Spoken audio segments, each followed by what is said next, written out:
Okay, so let me start.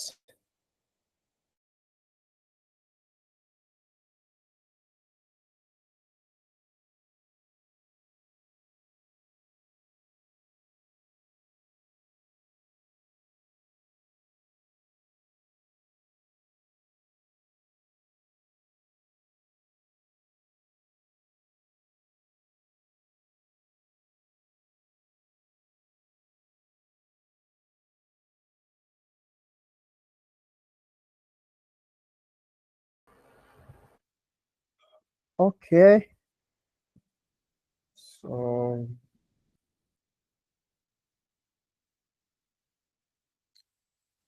okay, can you hear me? Can you see my screen? Good evening once again. Hmm. Good evening, sir. We can see now. Can hear you.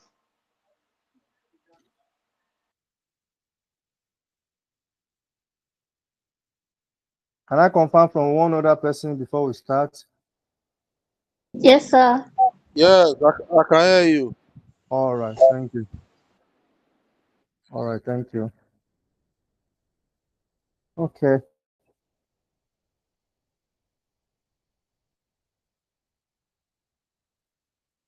so tonight, I'm going to be taking us through what we call the sampling techniques and sample size determination in medical and public health research. With this topic now is not in line only to those in medicine or only to those in public health. The knowledge of sampling that you are going to be learning tonight, you can apply it to any other field. So, but most of the examples that I have here, they are based on the medical, but you can apply the method to all other area and all other field. So, I don't know how we're going to do it because this particular topic, uh, we're going to spend like 3 or 4 contacts. It's not just one day class. I'm going to cover everything. Even this one that I want to teach tonight is just 2 out of 10 things that we need to cover in sampling techniques and sample size determination.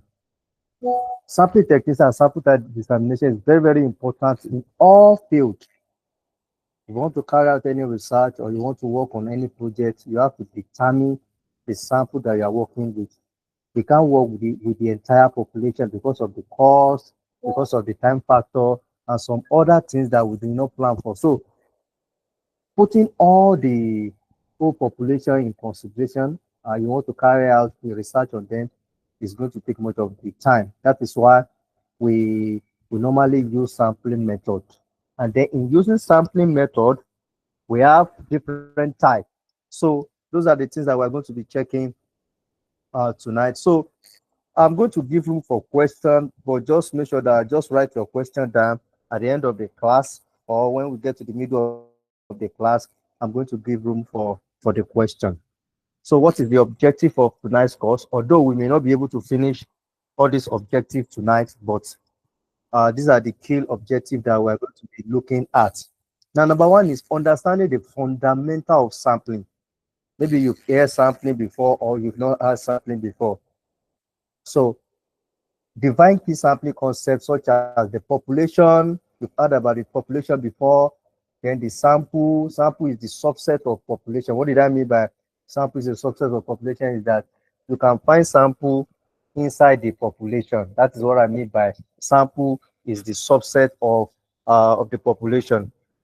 That's number one. Then we're going to be checking what we call the sampling frame.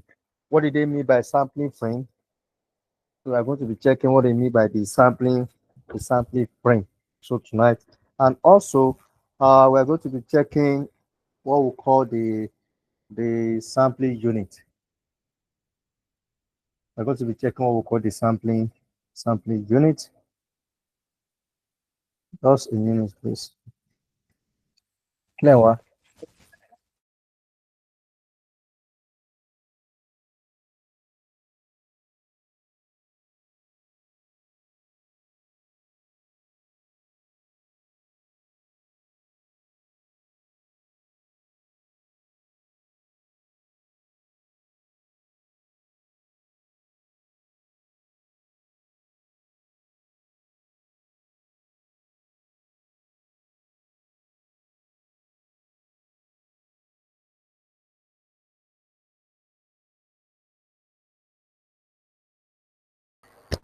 So that's number one objective. Then we're going to be differentiate between the sampling techniques. We have different type of sampling techniques. We have the probabilities and non-probability sampling. So we're going to be checking that tonight. And also, we're going to be justify the choice of sampling method in public health studies, selecting appropriate sampling techniques based on the objective population characteristics, recognize the strength and the limitation of different sampling methods in the real world. So those are the things that we're going to be checking in this particular method. Remember, we can't finish this particular class. We can't finish this sampling technique and sample size determination in just a class. So we have like 4 classes to finish this. So I pray for the strength so that we can move on with the classes. So why do you need this class? Number one is ensuring accuracy and reliable research results. Medical and public health research rely on representatives of sampling to draw valid conclusions. Like I said the other time, it is hard for us to carry out our research on the entire population. So we need a true sample that can represent the population, and then we make our decision based on such sampling. Then poor sampling can lead to biased results. If you don't take a good sampling, it can lead to bias. What do they mean by bias? That means that your precision or your accuracy will not be correct. So that means that the decision that you are making on the sample, it will give you the correct result.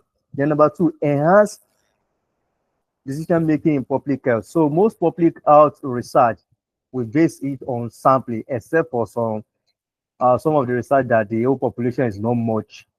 So, but most research in public health, even in other sector or in other fields, let me put it like that, they make use of what we call the sampling. Then it reduces costs and resources wastage. So you carry out the experiment on the entire population, you are going to spend a lot of money and then a lot of time. But if you can take the sample from that population by following some of the method for selecting sample, you can select a true sample population. You can select a true sample from the population, then you can base your decision on that sample. Correct sampling size calculation ensuring the optimal results used while maintaining the statistical power. So I'm going to be explaining this when we get to the sample size determination. Why do you need this? Okay, what you should be able to do at the end of this class? Understanding the key concept of sampling, identify and differentiate between sampling techniques. We have different sampling techniques that we're going to be checking in this class. Then justify sampling choices in health research. Understanding when to use probability and non-probability sampling. Those are the 2 methods that we have. The 2 types of sampling that we have probability sampling and non-probability sampling. So probability sampling is just the scientific way of selecting sample. That is, your selection is based on the probability. And then the other one is what we call the non-probability sampling. That means that your selection is not based on the scientific method. So we're going to be checking that tonight. Now let's start. What is sampling? Sampling comes from the word sample. That is taking the fractional part of the whole. Let's say the entire student of the University of Ibadan is 5,000. Now I want to check the performance of students of the University of Ibadan by taking, if I want to estimate the whole 5,000, it's going to take a long time, and then it's going to consume resources. So I may choose to select out of that 5,000 to select 500 that will represent the whole performance of the University of Ibadan student. Now, how do you select that 500? Are you going to go to one department and pick 100, go to another department and pick 100? If you are doing that, that means I'm going to get to just 5 departments, and then you have your 500. The 5 department truly representative of the student of the University of Ibadan. So Sampling is the process of selecting a subset of individuals from a large population to study and draw conclusions about the entire group. The subset of the population is what? Is the sample. That is, you can find a sample inside the population. This is very, very important. You can find a sample inside the population. It is used in medical and public health research to make data collection feasible and efficient. This is one of the goodness of what? Of sampling. If you take a sample by using the scientific method to select your sample, so based on that sample, you can make a good decision. Even with that sample, you can develop a model.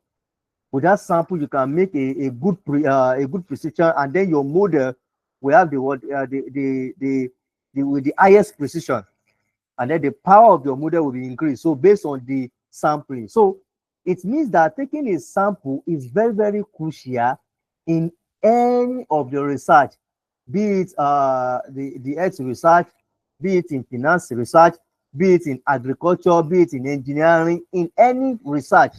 Sampling techniques is very, very what? Is very, very important. Now look at the example that I have here. Instead of testing every individual in a country for a diabetes, researchers select a representative sample of people to study and to estimate diabetes prevalence. That is, selecting part of from the entire country, or let's say the diabetes of those in Nigeria, those that are diabetes patients in Nigeria. If you want to study all of them, it's going to take a lot of time, and it's going to take a lot of resources. But you can select a representative from each state. Then out of each state, you can narrow it down to the local government.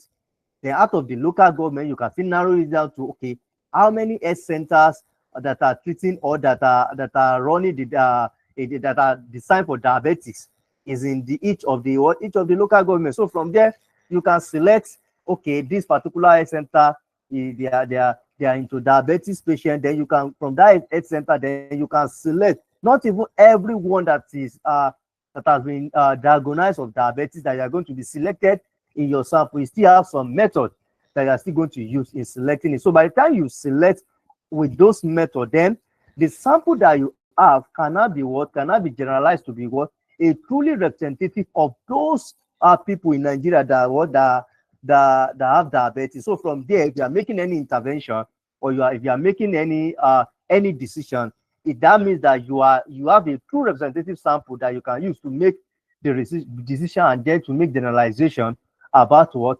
About the entire population of those that have diabetes in Nigeria. So please note that prevalence is the total number of people in a population who have a specific disease or condition at a given time period. So because some people may be asking, what is prevalent? That is why I put the short prevalence here. Why sampling instead of studying the entire population? Why do we need to do sample when we can study the entire population?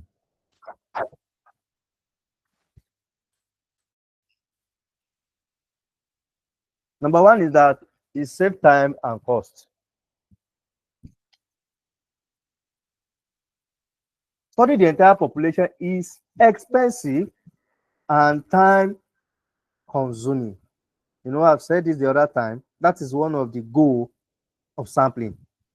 Now, practical feasibility. That is, study the entire population is not feasible. It's not what? It's not feasible. Some people can manipulate figures. Even some people, you may not even reach some area of the entire population. But if you are talking about the sample is feasible. Let's say, for instance, now, instead of you carry out a research on 100,000 people, then instead of that, you now have a sample of 1,000. Look at the resources that you are going to spend on 100 to 1,000. So, and then having a 1,000 sample size is still feasible, and then you can quickly work with it and bring out your results. in little time instead of you going for 100,000 data the entire population. Then better data quality allow for detailed investigation rather than overwhelming data collection. So these are the reasons why we need to understand and study the sampling method. Now, importance of sampling method in medical research. Number one, accurate public health decision making. For example, we have what we call a survey, the Demography and Health Survey, DHS, collected data from a sample of household to estimate disease burden in developing country. For instance, now, let's say there is an outbreak of a particular disease. It will be difficult to carry out the entire survey on the whole country. So that means that they have to take the sample, they have to map out the disease. Okay, this disease is affecting them in this particular geographical area. Okay, in this geographical area, what is the burden of that disease? What local government constitute the highest burden of that disease? So from there, they do what we call the household sampling, and then they came up with the data set that we normally see in the DHIS, whether it is DHIS 2 or the normal DHIS. Now, it improved disease surveillance. It sampling helps to navigate what we call the disease surveillance, then efficient drug trial and clinical research. Let's say, for instance, now for those people that is carrying out a clinical trial, maybe in the new drug or the existing drug. Let's say, for instance, now they've developed a particular drug that can heal, let's say, for instance, someone with headache in the next 1 hour. When you take this drug, it's going to cure this particular headache in the next 1 hour. It will be very difficult to test the drug on all the patients in Nigeria or in a particular geographical zone that is suffering from headache. No. Instead of that, they are going to take a sample, the smaller, the fractional part of those people that is suffering from the headache, and they administer that drug to them. So by the time they do the administration of that drug, so based on the sample that they've took, sample of those people that are suffering from headache, they cannot generalize. Okay, if anybody is suffering from the headache, whether it is whether it's black or someone that is white or any geographical area, if you take this particular drug, it's going to cure this headache in the next 1 hour. Why did they have that result? It's because of the sample that they've tested that particular drug on. So then they can now have the boldness to make the precision that, okay, based on this sample that we've worked on, that the potency of this drug in the next 1 hour is going to cure the headache. So that is one of the good parts of you taking the sample. Then ethical consideration.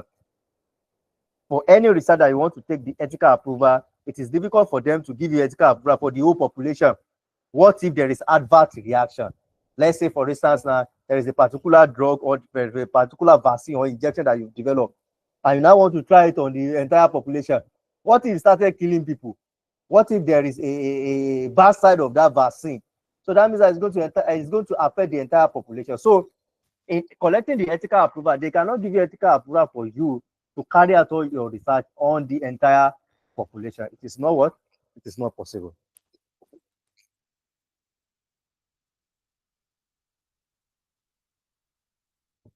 Now, these are very, very important. The key concept in sampling. These are the things that you have to understand as a researcher or as a sampler. Let me put it like that. As a sampler or, well, as a data scientist. For those people that will be interested in going to research, not only you know how to analyze the data, you should be able to develop, you should be able to help your clients in choosing correct sampling techniques. You'll be able to help your clients in what? In bringing out the sample size calculation or sample size determination. What sample size did I need for this study? How will I get it as a data scientist or as a data user to be able to do that? Number one thing in the concept of the sampling is what we call the population. Population is the entire group which researchers want to draw conclusion. The whole group. Like I mentioned the other time, let's say, for instance, now we want to carry out a research on the adults.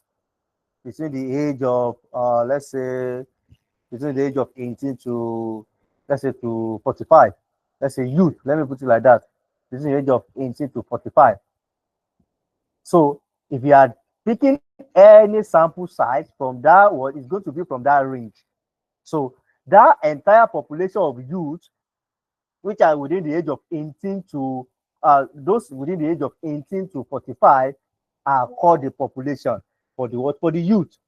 So if I want to carry out any intervention on youth now, so that means that I have to take the sample size from that age range. If you are taking sample size out of that age range, that means that your sample size is not what we call, it is not truly it's not drawn from the what, a truly representative of the population. That sample size is not a true representative of the population, because the population of the target population is within the age of 18 to what, to 45. So that is anyone that falls within that age is our target population. So that population is where we draw our conclusion. Remember that when we take a sample from that population, the essence of the sample is that we draw a conclusion for the entire population. That is what we call the statistical inference.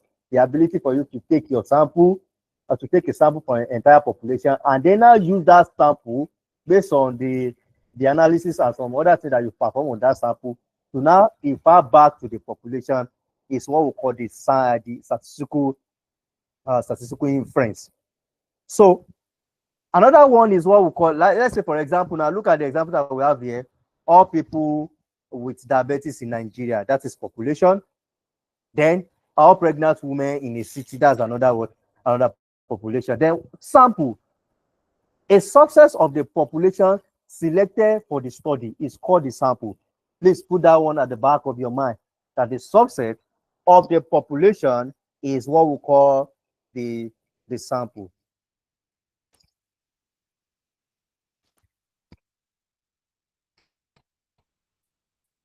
Look at the example that I have here. A group of 1,005 diabetes patients from 10 hospitals in Nigeria.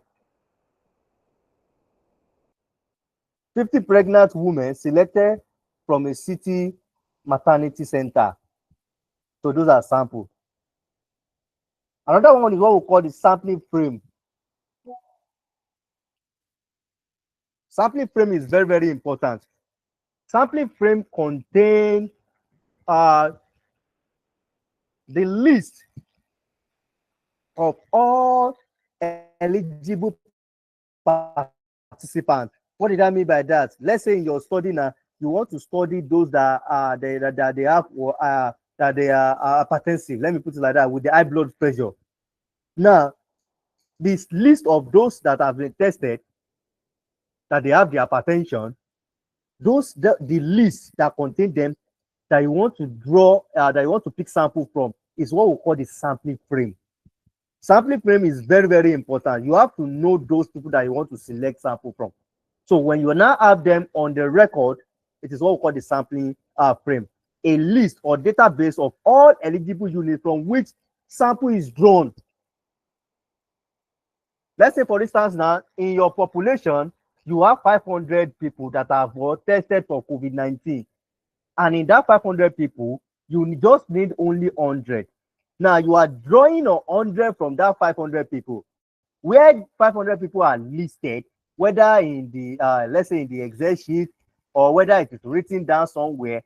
That particular place that it is being that contain those people that have been tested for COVID-19 is what we call the sampling frame.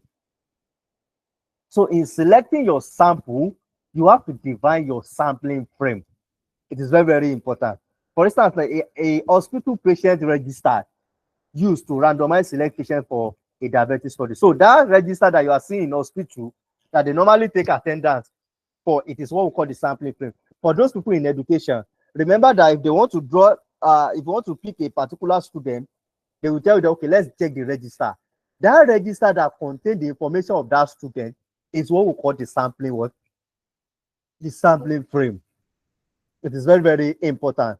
Now, a list of all registered pregnant women in a maternity hospital is what is an example of what we call the sampling frame. They may be calling it a register, but you, as a data scientist or as a sampler, because those people that work with samples is what we call the sampler. So as a sampler, you should be able to know that the register that they are calling in the hospital or the register that they are calling in your school or anything that contains the list of your sample that you want to pick sample from is what we call the sampling frame. Now we have what we call the sampling unit. The individual element choosing during the selection process is what we call the sampling unit. As you are picking them one by one, whether you are using randomized sampling design, whether you are using probability sampling or you are using non-probability sampling. Anytime you are picking them one by one, you are selecting them, you are going to 50 out of 1,000, you are selecting them one by one. Those ones that you are selecting is what we call the sampling unit. This is very, very important. It is what we call the sampling unit. So, example now, an individual patient selected for a diabetes clinic. A specific pregnant woman choosing from a maternity database. So it is called a sampling unit. Now, type of sampling techniques in medical and in public health research. This one that you are seeing on my screen is applicable to every other field that they want to make use of sampling or sample rather.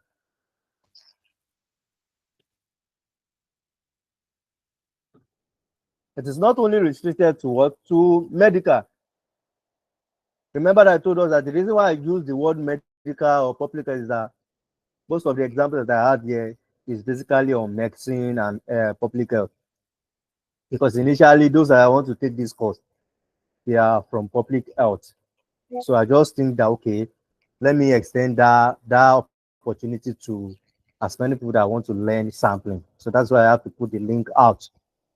So permit me to be using my medical and then public health terms. But the basis of everything here, you can apply it in various field, in your field. Just bring the data of your field and plug it in. It's going to work. Now, sampling techniques are divided into two main categories. Go from here to what's it called? US, Europe, Asia, anywhere. It's still the same thing. We have what we call the probability sampling. Another name that they can call this is what we call the scientific method of sampling.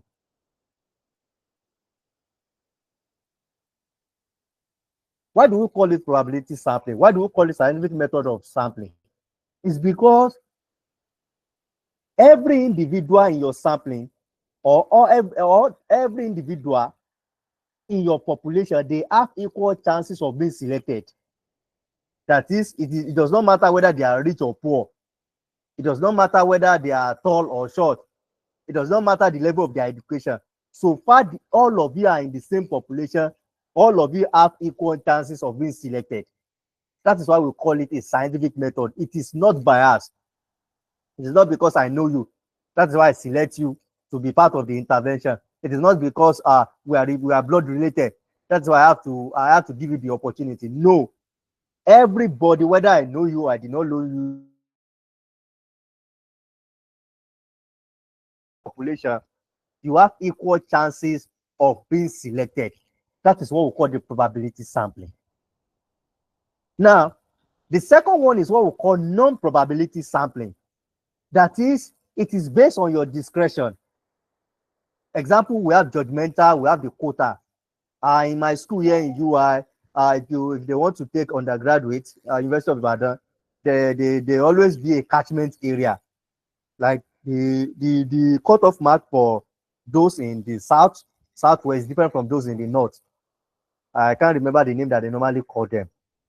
So because in that sense, to select, because they want all of them, they want to select from all parts of Nigeria. They want them to be equally represented, but they give them the quota. They give them what? The quota. So that is what we call the quota sampling. There is what we call the judgmental sampling. There's what we call the convenience sampling. That is based on your discretion. Okay, first 20 people that come to this class, I'm going to select them. It's not probability sampling. There's another sampling called snowball. The snowball sampling is not probability sampling. We normally use snowball sampling if we have unreached area. There are some area that we cannot reach. There are some diseases that is difficult to find. But the snowball, which is not probability sampling, we help us to do that. Why? How do we carry out the snowball? Let me quickly tip that one in.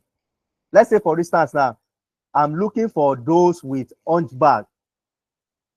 Okay, my research is based on, okay, my sample are those with hunchback that I want to carry out some research on. Maybe I want to carry out some tests. Okay, is it hereditary? Is it by gene? And some other analysis. Now, it will be difficult for me to go to health clinic and be seeing those with hunchback. But let's say, for instance, now, maybe by luckily or peradventure, maybe I see one, and I just, okay, I've seen one sample, and I'm going to like 50. Now, the snowball simply means that when I pick first one, I can interview that person. Please, do you know anybody, or there is an association of hunchback, or do you know anyone that is suffering from or that has the hunchback? Okay, I know someone. Okay, give me the information of that person. It may not necessarily mean that I have to see that person. Okay, I know the person. Okay, I can ask. Okay, is there anyone in his or her family that has the same hunchback? Okay, from there I'll get their information. I may ask, do you know any other person again? Remember that it is one person that I have seen with that hunchback. From there, I'm getting other information from that person. Okay, I know another person. Okay, maybe can we see that person? Peradventure, maybe we wait and see that person. I can still add that person again. That is how we normally use what we call the snowball. So the snowball is derived from there is a particular board that they normally use. I think it's US or the UK. When there is snow, once they pick the first one and the ball started running inside the snow, the thing will keep on gathering together around that ball. So it keep on growing. That is the concept of snowball simply means that you are starting from the small sample, from one person know another person, another person know another person, another person know another person. That is how it keep on getting bigger until you achieve your sample size. In that sense, it is not probabilistic because it is I know this. It is not based on what? On probability. So those are the two sampling techniques that we have. Is either your sampling is probability sampling or non-probability sampling.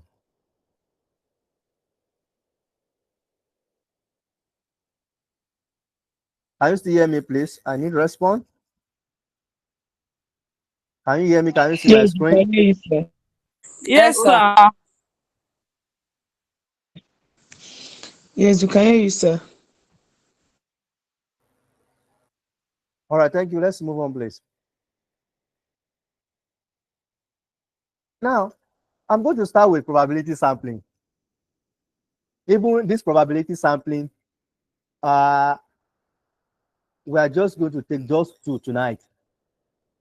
Because even that two, by the time we start now, we are going to see that these two self, we have a lot of things there. I can take all these things 1 to 6 in 1 hour, but you may not understand the in-depth. And those people that I'm training, they are part of my team. So I have to give them the in-depth of everything that I'm teaching them. So that is why we are going to be taking just 2 tonight. And then by the time we finish that 2 tonight, your knowledge or your perspective about the sample, about the sampling technique is going to change. If you are the one that you not even heard about the sample before, or you are the one that they normally say, okay, I want to use this, I want to use simple random sampling, I want to use systematic sampling. Why are they using it? What is the condition for using all this sampling? It's not just that, okay, I just want to use it for using sake. No, there are steps, there are techniques for using them. So in probability sampling, this 6 is very, very important. Number 1 is what we call the simple random sampling. The simple random sampling. In simple random sampling, all the population, they have equal chances of being selected.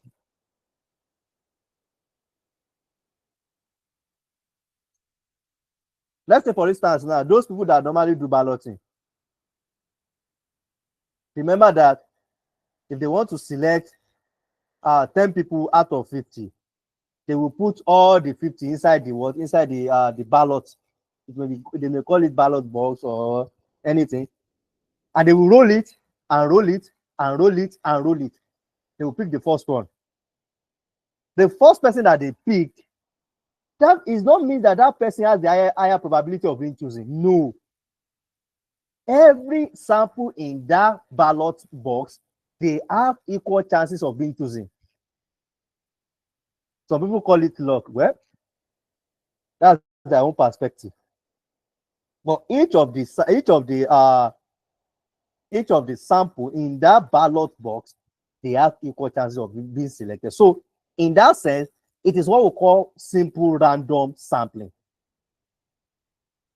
So if I tell you that, okay, I want to use simple random sampling to select 10 people from this class, maybe I know your name. I can just say, okay, run between, okay, I know your name. I just assign number to your name, 1 to 50. Now, I will now go back to my Excel. I need 10 people. I'll just say, okay, run between 1 and 50. Run between what? 1 and 50. So any value that comes up between 1 and 50 for just 10. Remember those people that attended our current second cohort that attended our exam. I taught us how to use Excel to generate a sample. Run between this and this. Now, if you are just doing run between 1 and 50, I will just drag myself from 1 to 10. Any value that comes up, that will be my sample. In that sense, I'm using what we call the simple random sampling because any number can come up. So that is what we call the simple random sampling. Another one is what we call the systematic sampling. In systematic sampling, we normally calculate what we call the K systematic. Let's say, for instance, now I have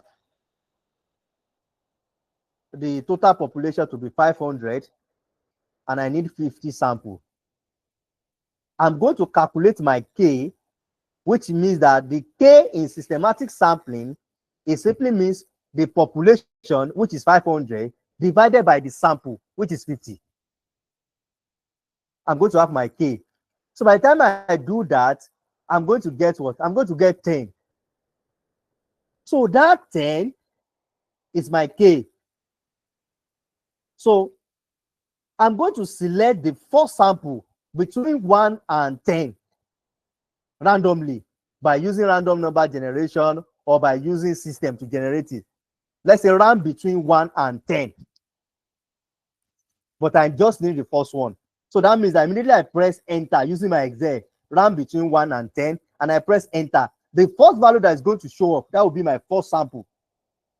If it is 4, if it is 5, if it is 1, if it is 2, if it is 9, remember it's from 1 to 10. So immediately I have that first number. Let's say the first number is 2. Now the second sample that I'm going to pick is going to be 2 plus the K. Remember that the K is now 10. So that means I'm going to have 12. That means I'm going to go and pick number 12. Remember the first one is 2 that I selected using a simple random sampling from 1 to 10. The next one is going to be 2 plus that K that I've calculated, which is going to give me 12. The next sample I'm going to select is going to be 12 plus 10, which is going to be 22. The next sample I'm going to select is going to be 22 plus 10, which is going to be what? Which is going to be 32. So it's going to continue like that until you get to the 500. That is what we call systematic. You are selecting them systematically based on the value of K.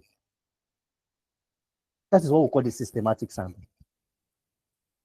The stratified sampling, we normally use stratified sampling based on, how will I put it? Based on, let's say based on what they have in common.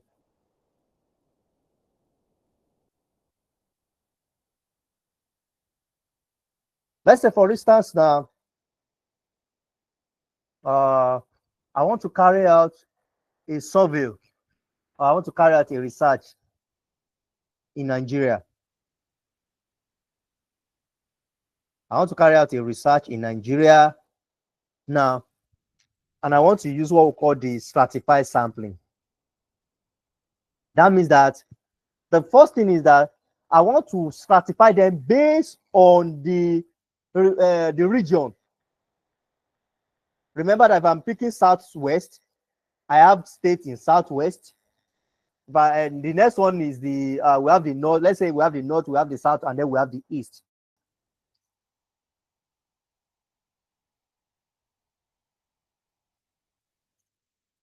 So I've stratified them based on the geopolitical zone.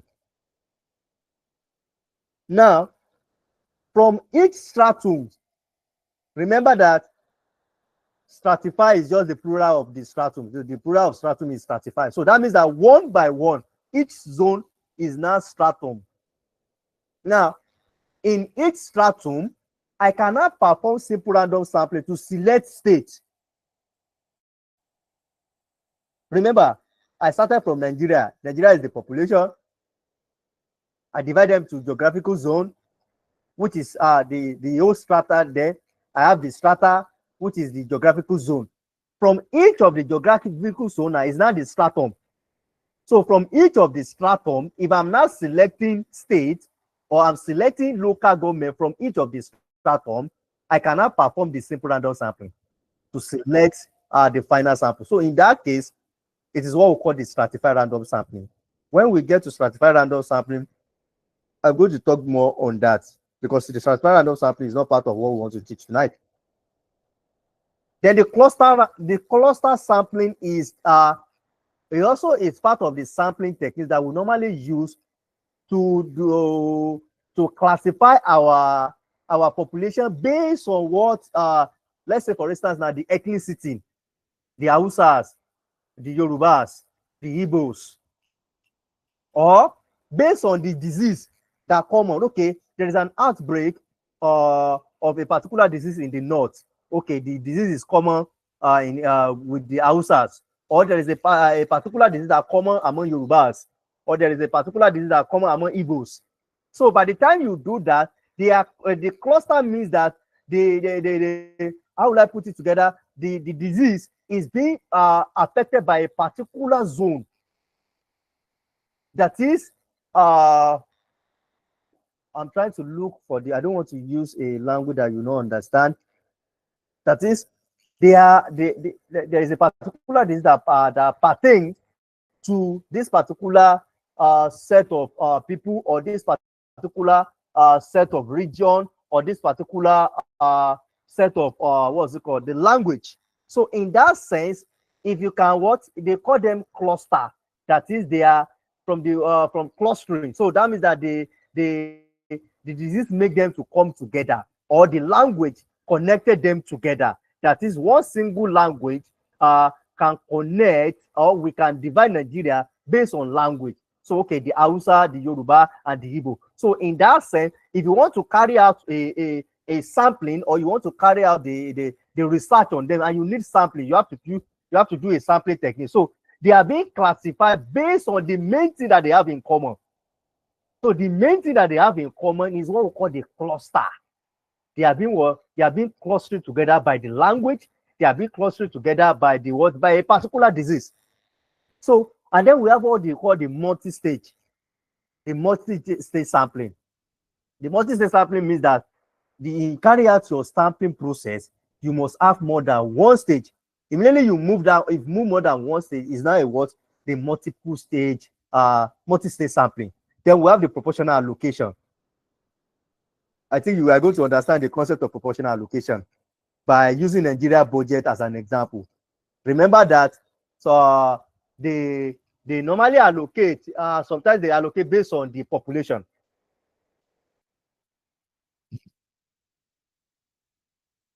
Let's say, for instance, now we have a budget of 4 billion that we want to allocate to the different geographical zones in Nigeria. Now, we have the estimate, the rough estimate of the entire population of Nigeria according to 2006. Our last census was 2006.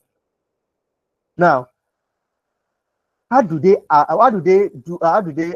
distribute that allocation? How do they distribute that money? Now, we have the entire population. Let's say the entire population is 200 million. Those people from the northern area, let's say they have the highest population, which we cannot dispute. Let's say, for instance, now they have something like 50 million. Now, to know the actual money, actual share out of the 20 billion that is going to go to the north, we are going to find what? We are going to have the total number of people in the north divided by the entire population. You know, we are going to have a small fraction. By the time you multiply it by 100, you convert it to the percentage. It is not that percentage that you are going to use to multiply that 20 billion so that you will know the amount that is going to go to the north. Let's say, for instance, now in South, we have a population of 5 million. I'm just using that as an hypothetical data. Now, the 5 million divided by the 200 million population. By the time we have that, we are going to have also a small fraction. That small fraction multiplied by 100, then you are going to use it to multiply the money that you want to share. So that is how they normally assign allocation for each state. That is the sampling method that they normally use to allocate resources for each state. It is called proportional allocation. So before we move to the sampling, simple random sampling, can I welcome 2-3 questions? Any question for me, please? For those people watching us online from YouTube, you can drop your question in the chat box. So any question? Let me welcome 2, 3, 4 questions before we move on. Question, please.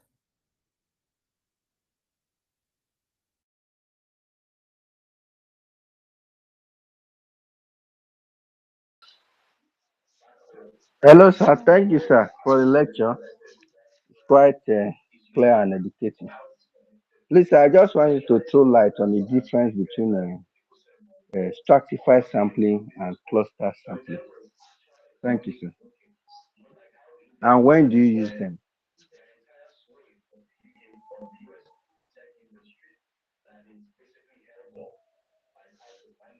Hello, sir. Hello, can you hear me?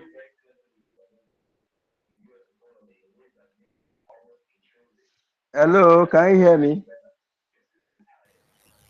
Yes, I can hear you. Sorry, I have to drink water. Okay. Oh, yeah. I'm saying that the difference between stratified sampling and cluster, and when do you use them? Thank you, sir. No problem. So I've noted your question because we still have a long way to go tonight. Our next one is the stratify and cluster. By the time we get there, I'm going to throw more light on that. But mainly, if you want to use cluster sampling, we normally use something that is common among your population. That is very, very common. Remember that if we are talking about language, language is one of the attributes that we normally use to group people together. Then the disease outbreak in particular region is also one of the things that we normally use in grouping them. Now, aside from that, remember that I cite an example of Nigeria, we are using Hausa, Igbo, and Yoruba. And in the case of the stratify, I also use, okay, let's say we want to have the northern, we have to have the southwest, the north, the east, and then the south, the west.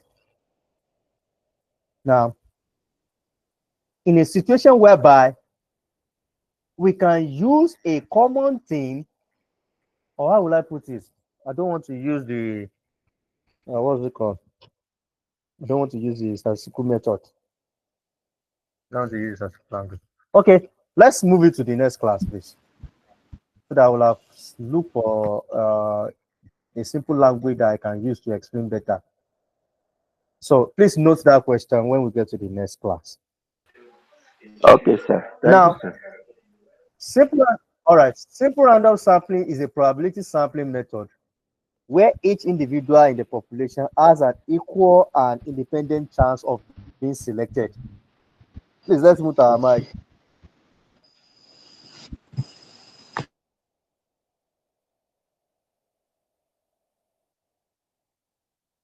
So this method ensures that every sample of the same size has an equal probability of being chosen.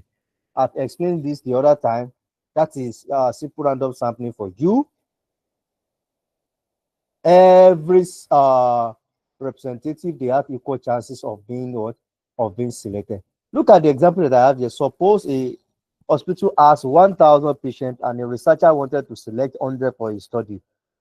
Using SRS, every patient has an equal chances of being selected, just like a lottery draw.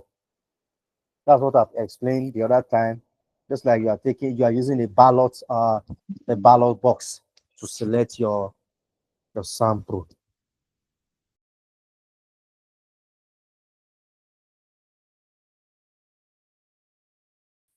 Number one is that equal chances of selection. That is, every individual has an equal probability of being what? Of being selected. Number two is minimize bias. So I'm not picking you because I know you. So that is one of the advantage of simple random sampling. Random selection process. Use random number generator, lottery method, or computer algorithm. So you can use any of these that I mentioned, but the commonest of it is if you have your computer, you can quickly use it to do the simple random sample, to select randomly. Like the Excel, you can use R2 to do the simple random sampling. Now, number four is representative sampling. Ensure that the selected sample accurately represents the target population, because if you are selecting from that population, remember that all of them have equal chances of being selected. So anyone that you are population, that means that it is true representative of that population without bias. Now, method of conducting simple random sampling. Maybe you want to go ahead with the simple random sampling. You can use any of these three methods.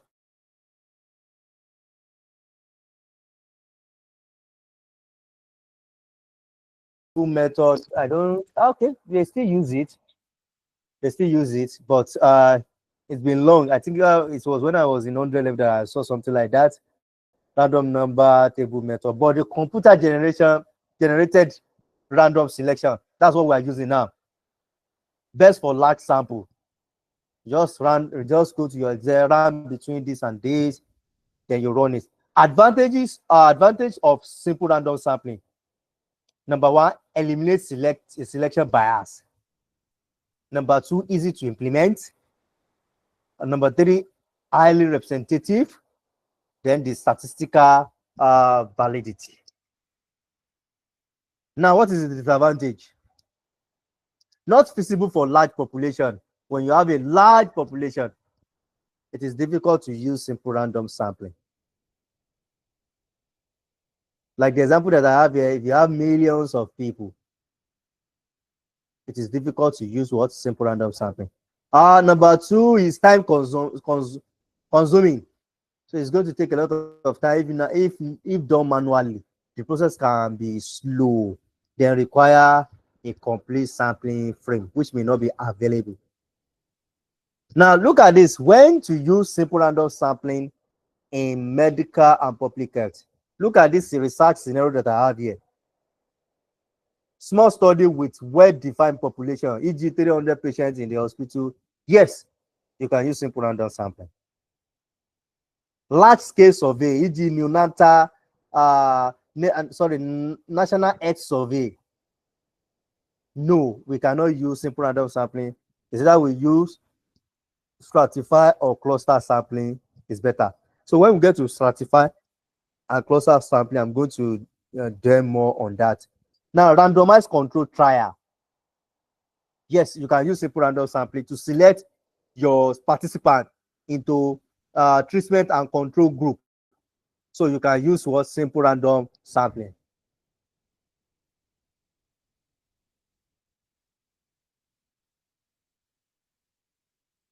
Hard to reach population, like the homeless, individual, drug user, you can use simple random sampling. You can use snowball. Snowball is non-parametric, is non-probability sampling. So let's move to systematic sampling. Systematic sampling is a probability sampling technique where researchers select every case individual from a population after a random start point. This is very, very important. Systematic sampling is very, very important for those people that we embark on research. Understanding the systematic sampling is going to help us a lot. Now, look at the formula for this. I think this class will be the first class I'm going to be writing formula, something this small one. So I don't normally write formula. Although all these sampling I'm talking about, they have big formulas. That one is for us. That is for statistician. But what we just need here is just the application of it. So to get your K is N over capital N over small n. The capital N is the total population that you have. And then the small n is the sample that you want to calculate, that you need rather. So now let's say, for instance, now I have the total population to be 1,000. I need 100 samples to be selected. I'll first of all get my K. My K is going to be 1,000 divided by 100. I'm going to get the K. So getting the K now, I'm going to select the first one. The first one is what we call the random start point. The random start point is from your, let's say for instance, after getting your K to be 10, your random start point must be in between the K value. Let's say K is 10. So that means that you are going to pick the first one from 1 to 10. Or from 1, okay, yes, from 1 to 10. Just ask the Excel, run between 1 to 10. So by the time you ask Excel to do that, once you press enter, you are going to have the first value.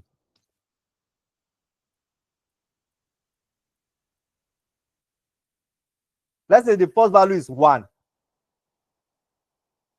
The next person that you are going to pick from that population is going to be 1 plus your K. The next one that you are going to pick is going to be 1 plus K plus K. The next one that you are going to pick is going to be what? 1 plus K plus K plus K. Systematic sampling, they normally use it when they want to give an intervention to a particular community based on their household. Let's say, for instance, that let's say government want to share net, mosquito net, and then in that particular community, they have total household to be 1,000, and the net that they have is just 100. How do they want to share it? Now, as a data scientist, maybe they now contacted you that, okay, please, so we have 100 nets to share, but we have 1,000 for 1,000 household. How can we share it without bias? How can we share it without nepotism? How can we share it because, oh, I'm giving them mosquito, this particular house mosquito net because I know someone there? We normally use systematic. How do we use systematic? Remember that there is always a house number. house number 1, house number 2, house number 3, up to house number 1000. Now, I have 100 net. The first thing that I'm going to do is that I'm going to calculate my K. To get my K, is going to be what? 1000 divided by 100. By the time I do that, I'm going to get my K to be 10. So I can quickly put it on my system, run between 1 and 10 to get my random start point. So by the time I press enter, let's say for instance, now my random start point is 5. That means I'm starting from the house number 5, not house number 1. That means I'm starting from what? House number 5. So if I pick house number 5, the next house I'm going to pick is going to be 5 plus 10. That means it's going to be house number 15. I'm going to give the mosquito net. The next house I'm going to pick is going to be house number what? 35. I'm going to give the mosquito net. So that is how I'm going to continue until I have 100 samples. In that case, there's no bias. That is why we call it a what? Probabilistic sampling.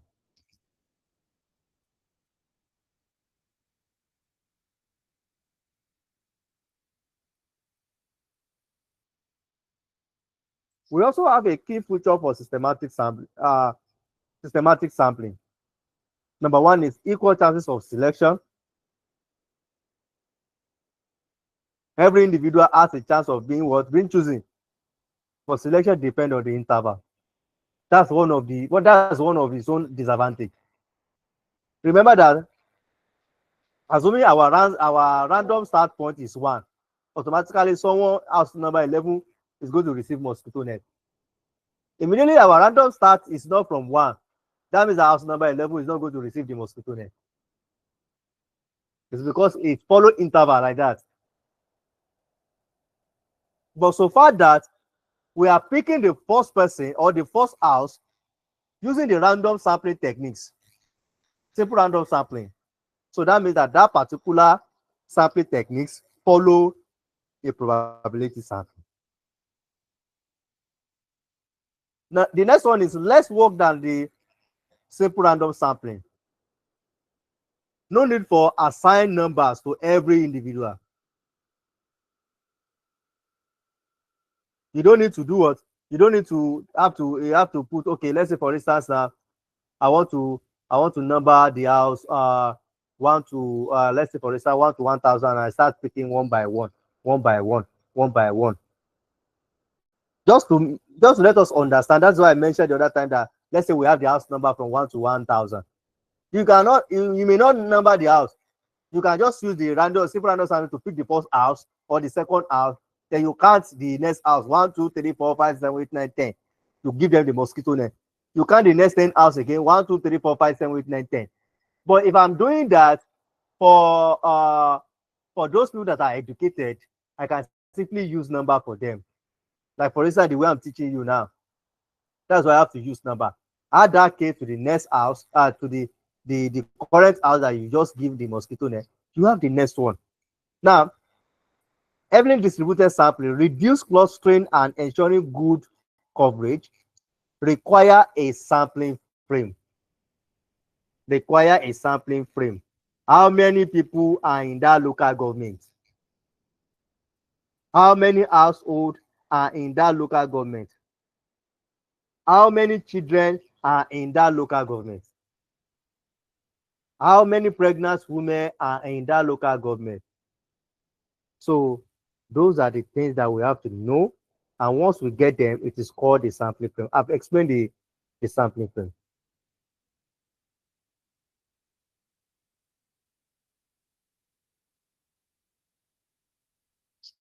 So if you have a client or you are carrying out a research that you need a systematic sampling, these are the steps that you are going to follow. These steps are very, very important. Number 1 is that divide the population. What is my target population? Identify the total number of individuals in the population. Number 2 is decide the sample size.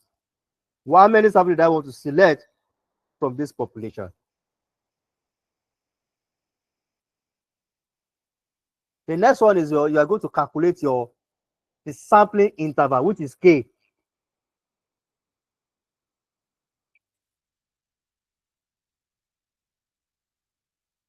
I've explained to us how we can calculate our K, which is what? The population divided by the sample. After that, you will select what we call the random start point.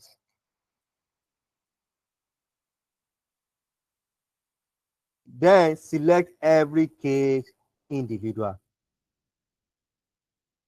These are the 5 steps that you need to follow in carry out what we call the systematic sampling.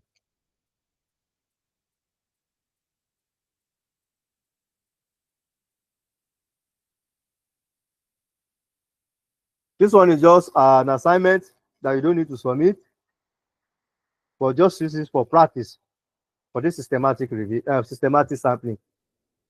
What am I saying? Systematic review, systematic sampling.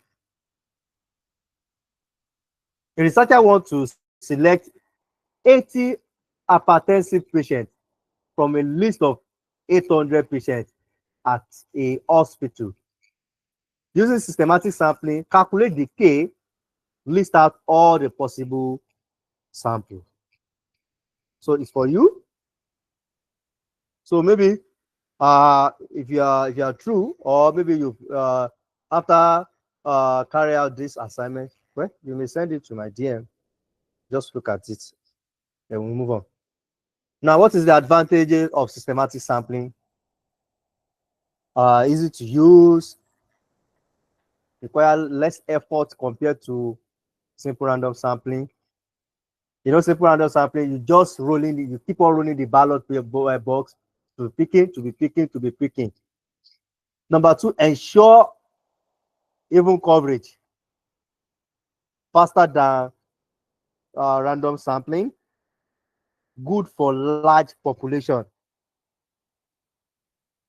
Those are the advantages of systematic sampling.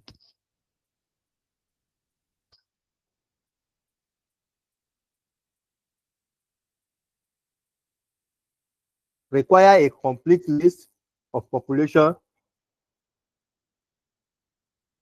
Look at this. You cannot use systematic sampling without the sampling frame. You cannot do what? Use systematic sampling without the sampling frame. Not always truly random. Why? Because it's only the first one that we use simple random sampling. Others are based on the interval or the pattern. That means that the first one determines others. If it is 1, that means that you are going to be adding K to any house that fall within that. If it is 2, if it is 4, if it is 5. So that means that the fate of order depends on the first person or the first household. Then I have simple scenario here too. Hospital-based study. Let's say selecting patient record. You can use systematic. Large-scale survey like the National Health Survey, they normally use systematic too. Hard to reach area population, you can use systematic. We use snowball sampling.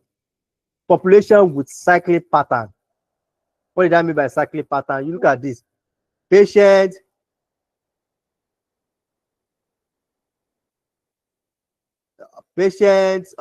visiting a clinic daily. So in that sense, we can use systematic for that because you are going to be biased. So that means that you can select that patient 2 times or 3 times because it's every day. So anything cycling pattern, you can use systematic sampling. So Thank you for your time. This is where we are going to stop for tonight. So please and please remember I told us that the sampling techniques and sample size determination, they are key both in medicine, in public health, epidemiology, in finance, in agri, name it. It is very, very important. So this is where we are going to stop for tonight. Let me welcome question based on what we've taught tonight. So other ones, we pray for strength so that we can forge ahead. So we still have how many to go for the probability sampling? We still have like 4 to go. So after that, then we move to non-probability sampling. After non-probability sampling, then we now move to what we call, how do you determine your sample size? How do you calculate your sample size for different experiments in health or in public health or even in other fields? I think I have to include other fields because of some of my people that I have here, which are from other fields.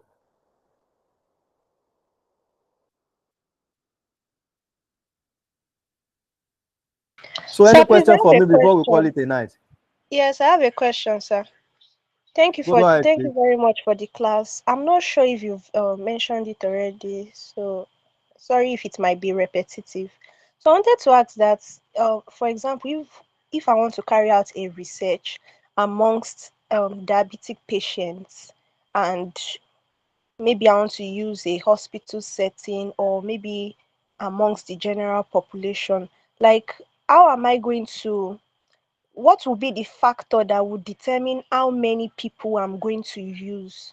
Is it that I'll just decide to use any amount of people I feel like using, or there would be a particular factor that will determine that? Then, if there is a factor determining that, how do I know the amount of total diabetic people in the population if there is no data for that, in order to like calculate the sample size? All right, that's a very good question.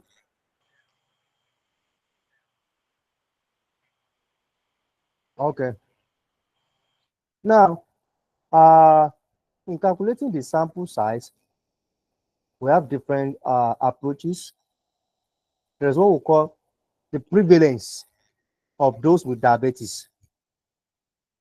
If you know the prevalence of those with diabetes, from that prevalence, we can use it to calculate the sample size by using the formula of the prevalence into 1 minus prevalence z alpha squared. Then we have the effect size.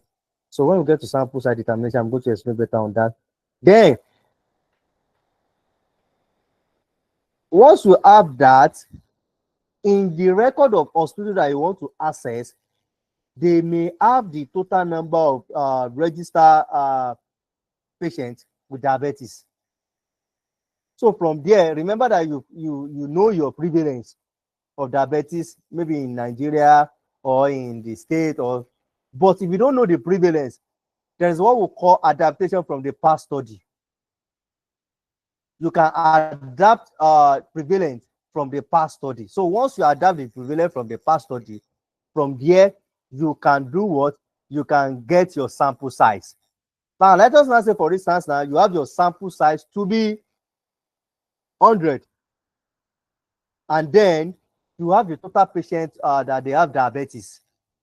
For the, let's say, the case note, you have 100,000. How do you select 100 from 100,000? That means that you have to use the method of systematic in selecting that. That is, okay, I have the total case to be 100,000, 100,000 divided by 100. Then you have your K. So immediately you have your K, the value of your K, you will select using simple random sample to pick the first sample. So that means that I'm picking the case number, let's say I'm picking case number 50. So I'm going to pick the case note of the number 50 of that patient that they has already been diagnosed with diabetes. Then the next one I'm going to pick is going to be 50 plus that K. The next one I'm going to pick is going to be the last one plus the 50. Then the next one is going to continue like that. That is how you are going to get your desired sample size.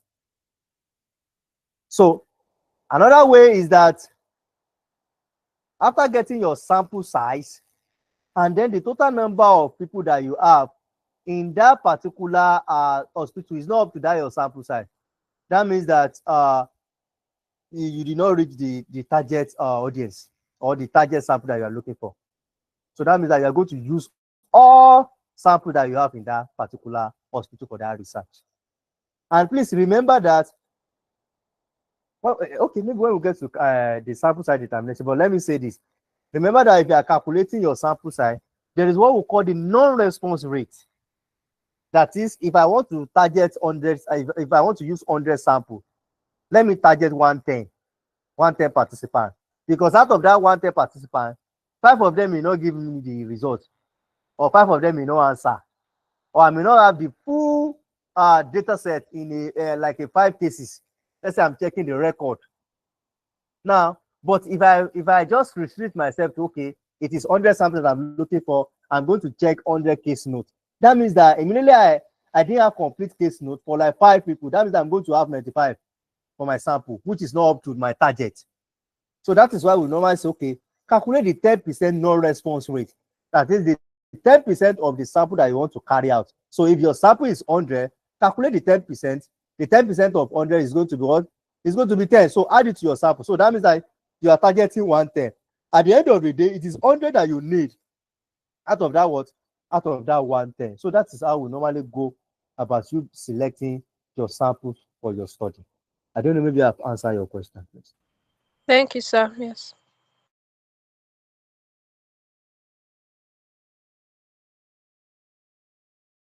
Okay. Any other question?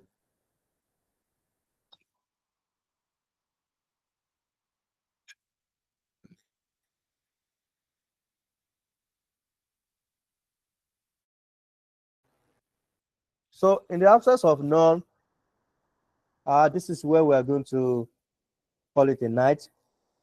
So for those in our cohort 2, our classes continues tomorrow.